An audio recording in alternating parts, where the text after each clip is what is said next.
A tiny room in Almaty, Kazakhstan, packed wall to wall with desperate people. They all have one thing in common. So can you ask how many of these people have relatives that are being held by China and unable to leave for at least 6 months? How about for a year? So that's everybody. This woman says she has not seen her daughter in a year and a half. This 8-year-old says she wants to tell her parents she misses them. Everyone here has family members they say are being held in detention camps, not in Kazakhstan, but in a country that sits on its eastern border, China.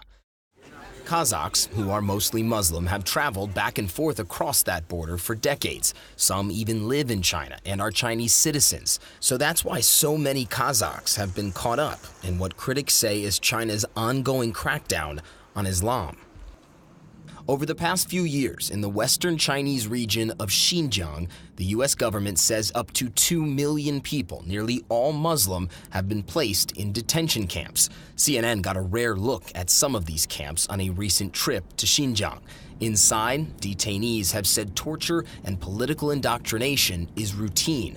Critics say the camps are part of Beijing's attempt to eliminate Islam in China.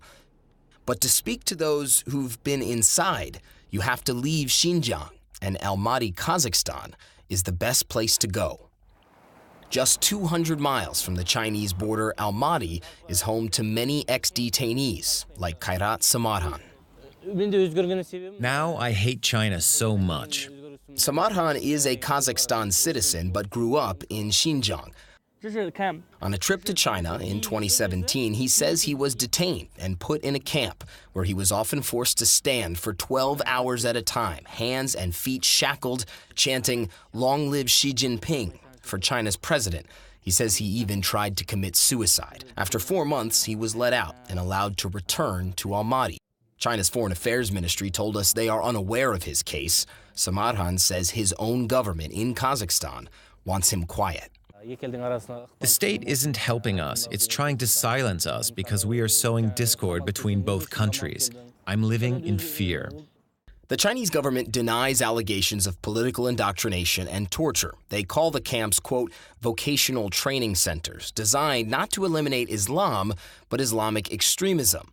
But we found a former camp employee who says that is a lie. It's not true at all, because I saw it with my own eyes. Saragul Saltbay says she taught the Chinese language to camp detainees in 2017, forced to work there by Chinese authorities. She eventually fled and has since accused the Chinese government of torturing camp detainees, something China denies. She's now applying for political asylum in Kazakhstan, but as a Chinese citizen, she fears she could be deported. One day, someone knocked on the door, and that person told my son that China is going to get your mother back soon. You'll be orphans. And yet Kazakhstan's government, in charge of a predominantly Muslim country, has not publicly condemned Beijing, nor called for the camps to close. And some say that's because of money.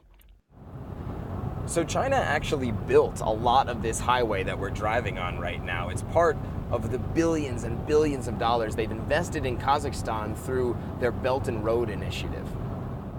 China is one of Kazakhstan's largest trading partners, and critics say Kazakhstan's government can't afford to criticize Beijing.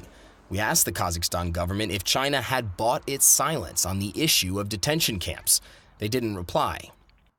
But no matter the answer, people like these, back at the tiny charity in Almaty, have no confidence that the Kazakh government will convince China to release their relatives from the camps. So they turn to others. So it's kind of heartbreaking because what these people just said is that they think that we, CNN, can get their relatives out of the camps, as if it's that simple. And now even the small charity that helps them has become a target. Just hours after we shot this video, Sedikjan Bilash, the group's founder, was arrested by Kazakh police and charged with inciting ethnic hatred. He remains in prison. The tape on the newly locked office door says, quote, closed by order of police. Matt Rivers, CNN, Almaty, Kazakhstan.